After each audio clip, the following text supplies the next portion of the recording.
the Bible sa paningin nila. Ano yun? Binabasa na tayo. Ito ba yung ganito? Ito ba yung ganito? Kaya marami tayong maaakay na nakaluluwa sa harapan ng Panginoon kasi ang mga tao, binabasa na tayo. Teka, punta tayo, sasama tayo may ganito. Kasi parang, dati ganito siya eh, pero ngayon bago na siya. Ako po sa totoo lang, masasabi ko na mahirap mag-akay. Amen po. Mahirap mag-share ng Word of God. Pero you know what, sabi ng Bible, kahit tahimik ka, hindi ka nagsasalita sa magulang mo, sa kapatid mo, pero nakikita sa buhay mo. Kapatid, sa susunod na linggo, kasama mo siya. Yun ang sabi ng Bible, kahit hindi ka nagsasalita, pero yung character mo maganda, na nakikita mismo sa Bible, na babasa nila yung parang teka may pagbabago sa kanya. Yung dating hindi niya ginagawa, o nagagawa niya dito, bakit ngayon hindi niya na ginagawa? Magtataka kayo sa sama siya. Hello po, bakit? May nakikita pagbabago sa buhay mo. Hello, kahit hindi ka magsalita, kapatid. Maniwala po kayo. Kasi po ako, masasabi ko yun kasi naranasan ko sa buhay ko. Naranasan namin sa pamilya. Na doon sa pamilya namin, ilan na lang hindi pa nakakilala sa Panginoon. Isa na lang. Gusto ko i-share sa inyo.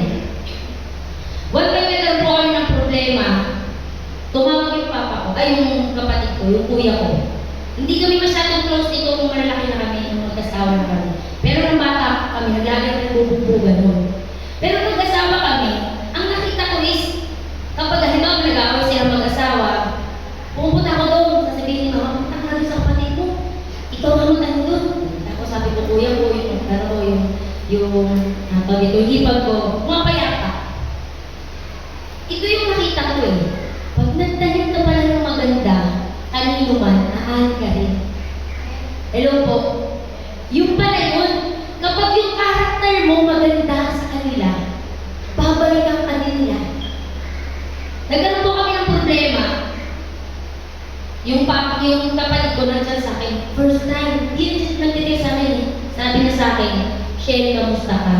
Sabi ko, okay naman kuya, ako nakapag-pigil. Nagtawin niya, hindi niya sinabi mo na. Basta sabihin mo sa akin, pag may problema ka dyan, first time lang po yun, nag-chat sa akin. Hindi concerned, grabe, iyak ko, sabi ko, nasa jeep ako. Sabi ko, sa jeep ako, ikaw pwede mo niya. Yung pala yung kapag nagtanim ka, may ginawa kang mabuti sa kapwa mo, aanin ka din eh. Yun pala yun. Yun yung tulay pala. Na makikita pala sa'yo. Nakikita ka niya na nagliliwanag. Kaya babalikan ka na din. Kakamustahin ka din. Yung pala yung sinasabi ni Pablo sa mga taga-Epeso. Sinulat niya itong mga verses na to to encourage the Ephesians. Hindi lang po sa mga taga-Epeso ito, kundi sa atin din. Na mananampalataya. Na ano po, you have new life in Christ. Kailangan may makitang pagbabago sa ating buhay. Hello po. Hindi kayo, or magtataka kayo kung yung pamilya nyo, kasama nyo na sa susunod na linggo. Hello? Kasi mayroong nakikitang pagbabago sa buhay mo. Amen. So, isa-isahin po natin. Dito po sa verse 25, sige po, basahin natin. Sabi diyan, kaya huwag na kayong magsinungaling, ang bawat isa ay magsabi ng katotohanan sa kanyang mga kapatid kay Kristo. Dahil kabilang tayong lahat sa iisang katawan. We as Christian, ayaw talaga ng Diyos ang pagsisinungaling. Amen. Ano sabi ng salita ng Diyos? The devil or Satan is a liar. Siya ang ama ng kasinungalingan. So, ibig sabihin, tayo mga Kristiyano, hindi na dapat naghahari yun sa atin. Amen po. Bakit?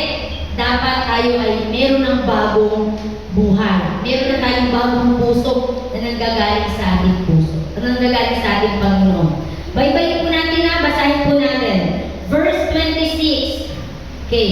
Actually po habang binabasa ko po ito, yung naaral ko, ako din tinatamaan. Hindi ko, sige Lord, thank you Lord. Baguhin niyo po ako Lord. No, habang inaaral ko ito mga kapatid, alam niyo po, ako mismo nag-deliverance. Hindi pa ako nag-start na mag-aral, pero alam ko yung mga verses. Lord, ano man to, ganito, ganyan. Umagang-umaga yun, nagdi-deliverance agad ako. Thank you, Lord. Kasi yung mga spirits na to, na nasa akin, tinutulungan ko kumabago. Maalis at makalaya ako. Kaya yung kantay natin kanina. Malaya na Amen po. So, verse 26, kung magalit man kayo, huwag kayong magkasala. Sino dito madalas nagagalit? O nagagalit? Sis, parang may nagsis. Ako po ba walang kumagalit? Sis. Actually, siguro lahat ng tao nagagalit, ano po. Pero sabi po dito, huwag kang magkasala. Kasi po ang Diyos nagkasala din eh. Di ba si Jesus? Nung siya ay nasa templo, nagalit siya eh. Anong nagalit? Bakit siya nagalit? Ginawa sugalan harap ng templo. Kaya ginawa ni Jesus, tinapon niya yung mga pinagamitan nila ng pagtitinda o pagsusugal. Okay, so ano sabi niya dito? Kung magalit man kayo, huwag kayong magkasala at huwag niyong hayaan na lumipas ang araw na galit pa rin kayo. Sabi ko, Lord, buungan.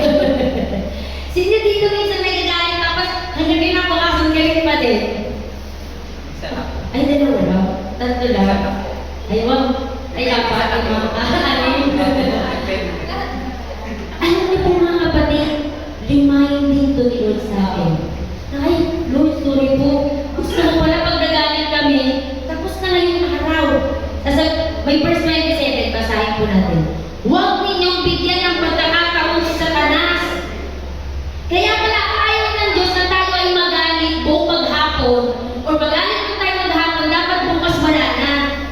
Kasi nagkakaroon pala ng pagkakataon si Satanas na makapasok. Sabi ko, kaya pala sa susunod na araw, galit pa rin ako. Kasi hindi ko pinatawad yung sarili ko, hindi ko pinatawad yung tao, nakagalit ko. Diyan pala yan. Bakit? Nagkakaroon pala ng butas ang kaaway. Tingnan niyo po pag meron tayong galit sa isang tao, lilipas ang isang linggo, isang buwan, nagkakaroon na ng buo. Bakit? Tuluyan ang binasa ng dyablo ang puso dahil sa galit. Kaya pala sinasabi ng Bible na ngayong araw na to, kailangan matuto kang magpatawad. Hello! Sabihin niyo po sa kapatid mo, sa tabi mo, magpatawad na tayo. Ako din sinasabi ko sa sarili mo yan, Lord, sorry po. Nililiman tayo ni Pablo. Magpatawad na tayo. Kasi bukas, paglubog ng araw, kinabukasan, nandiyan na si Satanas kung ano-ano nang sasabihin sa atin. So ito po ay reminder sa atin na Pablo ng Diyos. No po? Napaalala niya sa atin na kailangan maghapon ito, matuto ka na magpatawad. Para bukas, payapa ang puso. Subukan niyo po magpatawad ngayong maghapon, tapos bukas, malaya ka na. Wala ka nang bigat sa puso. Amen po. So kapatid, ikaw pa rin na magdidesisyon niyan kung ikaw ay magpapatawad ngayon o bukas ka pa. Teka lang, tatampo pa ako eh. Hindi pa ako magpapatawad ngayon, tatampo pa ako, hindi pa ako minabati eh. Pero hindi po, ang ganda ng word ni Lord. Ang sabi ng Panginoon, ngayon na. Sabi mo sa kapatid, sa katabi mo, ngayon na. Sa verse 28 po, baybayin ulit natin na sabi diyan, ang magnanakaw ay huwag nang magnakaw, sa halip ay maghanap buhay siya ng marangal para makatulong din siya sa mga nangangailangan. Ayan, so siguro wala naman po sa atin ganun, pero nire-remind po ulit tayo dito ng ating Panginoon na we have a new life in Christ, hindi na tayo ito. Kay 29 po, huwag kayong magsasalita, babagalan po ginagawa. Huwag kayong magsasalita ng masama, kundi iyong makakabuti at angkop sa sitwasyon para maging pakinabang sa nakakarinig. Okay. Tayo mga Kristiyano, binabantayan ng hindi Kristiyano ang ating mga labi. Amen po. Ako po, sumapol din ako dyan. So, nakakadalawa na ako lang.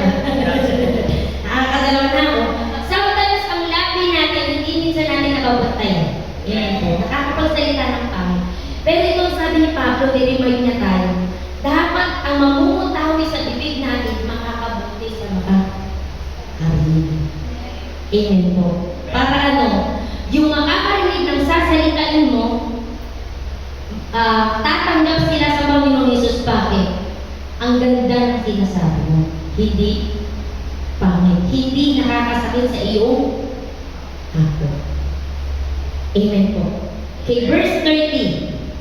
At huwag niyong bigyan ng kalungkutan ang banal na Espiritu ng Diyos, sapagkat ang banal na Espiritu ang siyang tanda na kayo'y sa Diyos at siya ang katiyakan ng kaligtasan niyo pagdating ng araw. Kapag tayo pala nakakagawa ng hindi maganda, si Holy Spirit pala ng degree. Sino dito nakaka-experience pag meron tayong nagagawang hindi maganda, hindi tayo makapag-pray? Hello? Ang hirap mag-pray. Share ko po sa inyo. One time, nag-away po kami mag-asawa, nakarampa po yun. Galit ako sa kanya, pumunta ko ng Mira. Pagpunta ko ng Mira, pray tayo, sabi ni Mira. Apoy na ako si Mira that time. Kaya ako, sige, wala mag-pray. Hindi nga ako makapag-pray. Wala mauna. Ang hirap pala mag-pray pag galit. Wala mag-pray, pero ang kagandahan ito, kapatid, pag talaga may niligang ka, na nag-a-appoint din kay Lord. Pag po yung may pagsubok, ito yung sinasabi ng mga ngaralin. Pag dalawa kayo, pag nanlamig yung isa yung magpapainit. So pag mainit yung dalawa, maganda. So ako sa inyo, magkaroon kayo talaga ng prayer partner. Yan ang nakita ko magandang bagay. Kasi talagang, hindi ka maghihina kailanman. May magpapalakas sa'yo. Opo, sa totoo lang. Siguro naging close sa kami ni Mira dahil hindi siguro pag ang Christian ako kung dalaga ako. Pero salamat sa Panginoon kasi pinag-pray ko talaga siya. Pinag-pray ko na, Lord, bigyan mo ako ng katulad ko na prayer bulletin. So binigay sa akin si Mira. Pero po rin ng Panginoon kasi talaga mabarkada natin. Kinuha ni Lord. Sabi ko, Lord, sa akin binibigay. Prayer partner ko yan. Praise God, napakabuti po ng Panginoon. So nung time na yun, nananalangin siya. Sabi ko, kung mag-pray daw ako pag-pray. Pero praise God, kung mag-pray siya, talagang ang lakas ng prayer ko yun. Nadala ko, nakapag-pray na ako hanggang sa nakapagpatawad na ako dati. Ang galing ni Lord, kaya pala magpatawad sa isang saglit lang. Basta makapag-pray ka. So kung galit ka, punta ka sa best friend mo, sa kaibigan, pag-pray mo na ako, galit ako eh. Yung kaya mag-pray. Pag-pray mo nga, ang effective po, promise. Napaka-effective. Totoo yung sinasabi ng mga ngaral. Amen. So, tuloy po tayo. Verse 31. Alisin niyo ang anumang samaan ng loob, galit, pag-aaway, pambubulyaw, paninira sa kapwa, pati ang lahat ng uring masasamang hangarin. We are Christian. We as born again. Ang sabi niya dito, alisin. So, ikaw pa rin ang mag-decide sa sarili mo kung aalisin mo o iikip mo pa rin yun. Hello? Ikaw pa rin. Kasi sabi mo, alisin nyo. Sabi ni Pablo. Hindi nagsabi si Pablo na aalisin ko. Kundi ang sabi ni Pablo, alisin nyo. So, ibig sabihin kapatid, ikaw ang mag-decide kung ikaw ay magbabago o hindi. Pag sinabi mo kay Lord, Lord, ayaw ko na to. Ano sabi dito? Anumang samaan ng loob, galit, pag-aaway, pambubulyaw, paninira sa kapwa, pati na ang lahat ng uri ng masasamang hangarin. So, maaari ito ay nililiman sa atin ng ating Panginoon. Amen po. Na ayaw po ng ating Panginoon na meron tayong ganito. So, yung magdi-decide ka kung ito ay nais mo ng alisin, isuko, ibigay. Sabi ko, sino po mag-benefits po nito? Si Lord, si Pablo, o tayo? Tayo. Sobra po. Kaya binabasa ko po ito, para sabi ko, puk. Parang tama sa pula. Praise God, napakabuti ng Panginoon kasi ito ay pagtutuwid sa atin ng ating Panginoon. Totoo yung sinasabi ng salita ng Diyos eh. Ang salita ng Diyos ay may magkabilang tayin. Tama po, sabi ng salita ng Diyos. hiwalayin ang buto at naman, ganun siya kabisa. Na kapag ang salita ng Diyos ay pinabanggit, masakit talaga. Pero yon ay pagtutuwid sa atin. Amen po. Para ano? Maitama ang pamumuhay natin bilang Kristiyano dito sa sanlibutan. Kapatid, maniwala po kayo habang naririnig nyo to ang salita ng Diyos, at kapag sinabi nyo kay Lord, gusto ko na itong mabago, baka next week may mga kasama na kayo. Amen po. Kasama nyo na magulang nyo, mama nyo, papa nyo, kapatid nyo. Kahit hindi kayo magsasalita. Bakit? Nakikita sa atin yung pagbabago. Ano po sabi pa ng 32, malapit na po ako matapos. Sa halip, ayan. So ito yung binigay sa atin ni Pablo. Sa halip, maging mabait kayo at makawain sa isa't isa. Amen. Ano ba? At magpatawad kayo sa isa't isa gaya ng pagpapatawad ng Diyos sa inyo dahil kay Kristo. Tayo mga born again, talagang dapat ito yung una, yung magpatawad tayo. Kaya yung anak ko, pag halimbawa ganito, mga pinagsusupo, sorry ka doon. Ayoko, anak ko, sorry ka. Kasi hindi tayo yung Pero din pala tayo sa Diyos. Na kapag tayo may nagagawa, tayo yung pinatawad na eh. Amen po. Pinatawad na tayo dahil sa biyaya ng Diyos. Kaya natin tumayo dito sa harapan. Kahit na alam natin sa sarili natin, meron tayong kasalanan. Dahil pinatawad na tayo. Amen. Pero gusto ni Lord maging pure ang ating puso. Na hindi all the time meron tayong mabuting nagagawa. Kundi buong maghapon, totoo meron tayong nagagawa. Pero sa buong maghapon, dapat lagi natin sinasabi, Lord, alam kong may mali ako ngayong hapon. Linisin mo po ako. No, yung verse ni Pastor Leo last Wednesday, maparat ang tao may malinis ang puso sapagkat makikita niya ang Diyos. Yun ang benefits ng may malinis ang puso. Makakakita ka ng mga visions. Makikita mo daw ang kaharian ng Diyos. Si Casey, last dati po sa dati namin church, talagang nung time na namupusπos siya, ramdam namin meron siyang pure heart that time. Talagang nakahiga siya ng napakatagal yung parang dinanas na siya ng Panginoon sa langit. Kasi ano pa siya nung bata pa, 16, mga dapat 15. Ang tagal, sobrang tagal niyang nakahiga. Ano po, sabi ko sa pastora namin, ano po nangyari? Maaaring dinadala siya ng Panginoon sa langit. Ayun nga, pagbangon niya, nagulat kami sa kanya, nagsasalita na siya. Ganito po yung nakita ko. Ang ganda-ganda po ito. Sobrang ganda. Tapos yung boses niya, hindi yung normal na boses, hindi ganun. Yung boses niya, napakalalim, tas napakahina. Kailangan mabantin mo yung tenga ko para marinig mo siya. Ganun po ang mayroong pure heart. At hindi yun inaalis sa kanya ng Diyos until now. Hindi yun inaalis sa kanya ng Diyos. Kaya sa pinili, dahil meron siyang mabuting puso. Alam niyo po ba bakit ganyan dito? Meron din kayong gano'n. Ang bawat isa sa atin. Yun nga lang, minsan natatakpan yung mabuting puso natin na galing, sama ng loob, inis, tampo, lahat nababalutan siya. Pero pag sinabi mo sa Panginoon, Lord, ayaw ko nito, alisin mo, burahin mo, kunin mo. Ako po ganun ako mag-pray. Lord, please, kunin mo. Kasi kung ako lang, sisiksik pa yung Lord sa pinakasulo. Tapos mabubuhay pa ulit ng Lord. Pero please, tanggalin mo Lord. Alisin mo. Kaya ako po pag galit, mabilis lang din ako mawala. Tulad na nakakatawa na agad ako, nakakangiti na agad ako, di nila problema ang pinagkataanan. Pero kaya pa rin mo din. Bakit? Ito kasi yun. Mabilis ka magpatawa. Ano sabi ng Bible? 70 times ka magpatawa. Amen po. Okay. Tandaan natin na si Jesus, una siyang nagpatawad sa atin.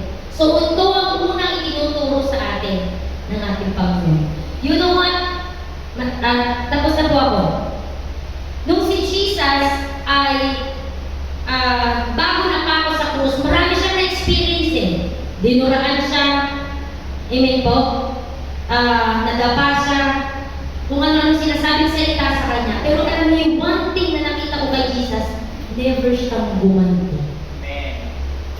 Hello? Amen. Never siyang gumanti. Wala siyang ibang salita na binabanggit kapag mayroong namumutya sa kanya. Ang ganda. Ang gandang ugaling meron si Jesus. Kaya pala, sabi ng, meron akong preacher na narinig, si Jesus dapat na maging pattern natin sa buhay. Hindi mga pastor, hindi mga leader. No. Dapat si Jesus lang ang maging pattern natin. Bakit? Si Jesus ang perfect na namuhay dito sa sanlibutan. Tayo mga tao, madalas gumaganti tayo eh. Amen po. Pero si Jesus hindi. Yun, number one, na nakita ko, napakagandang ugali ng ating Panginoon. Kaya kung meron kang galit o sama ng loob, bigay mo kayo. Ibigay mo lahat sa Kanya. Sino magbe-benefits? Ikaw din. Laya ka, magkakaroon ka ng peace of mind, magkakaroon ka ng kaluwagan sa puso mo. Unang mahirap itong gawin. Amen. Yung pagpapatawad. Naman po, yung mga word na to, mas maganda basahin mo sa bahay. Kung hindi man ngayon, hindi mo maalala, basahin mo rin. Kasi i-remind mo na dapat ito pala. Ito pala ako bilang Kristiyano. At ito pala yung ayaw mo. Amen. Na dapat pala meron akong bagong buhay sa'yo. Dahil ito yung tunay na ako. Actually, yung tayo na nagagawa natin kasalanan, hindi tayo yun. Hindi tayo yun. Mabuti tayo. Bakit? Galing tayo sa Ama. Lahat ng galing sa Ama ay maganda at mabuti. Nagiging masama lang dahil sa kaaway. Ina-influensya tayo ng kaaway. Amen po. Sige po tayo po ay tumayo. Hallelujah. Thank you, Jesus. Kapatid, habang yung Word of God ay binabanggit kanina, hayaan mo na yung salita ng Diyos, maalala mo at maituwid ka dun sa mga salitang ito. Na Lord, kunin mo. Palayain mo ako mula sa galit, sa sama ng loob. Palayain mo ako mula sa kasamaan na nagagawa ko. Kasi hindi ako yun.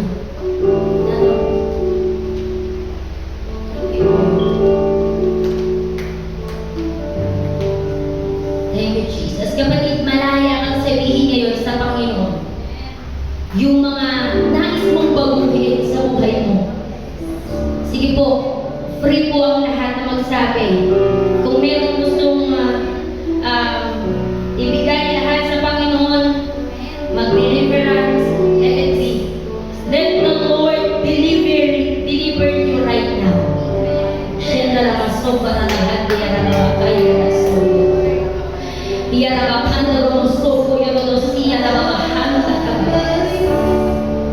Sora mahanda na sepi, ya na makahanda ka ba siya na rabi.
the Oh God, salamat po, Panginoon. Lord, Salamat, Lord God, sa oras na ito, Panginoon.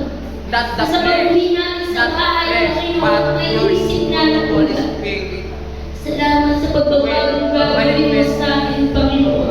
Have Tutulungan mo ang mabago ang lahat ng mga pangit sa buhay ko. Hallelujah. Hallelujah. Hallelujah. Hallelujah. Salamat sa presensya mo, O God, sa oras na ito. Siyang patuloy mong hinayaang umilos sa amin, Panginoon. Thank you, Lord, na may ginawa ka sa bawat isa sa amin, Panginoon. Hanggang sa pag-uwi namin, Father God. Salamat na dala namin, Panginoon, ang kapuspusan ng iyong banal na Espiritu. At may pagbabago ka, O God, makikita din sa amin dahil sa aming desisyon na mabuhay ang mga bagay na iyong sa buhay namin. Salamat, Lord God. Salamat, Lord God. Precious word. Hallelujah. You are the word Hallelujah. of Jesus. Hallelujah. Hallelujah. Hallelujah. Thank you, Jesus. Thank you, Lord. Thank you, Jesus. As you speak, Salamat, Lord God, sa gabi ito, Panginoon. Sa iyo namin, Panginoon, ibinahagalik ang mataas sa papuri, pagsamba, pasasalamat sa tanging pangalan ng aming Panginoong Jesus. Amen. Amen. Amen. Thank you, Lord. Sabi ko na po sa ating MC.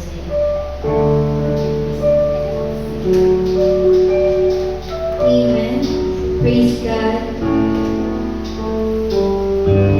Salamat sa Lord sa salita na ibinahagi ng ating mahal na pastora. Amen. Ito po.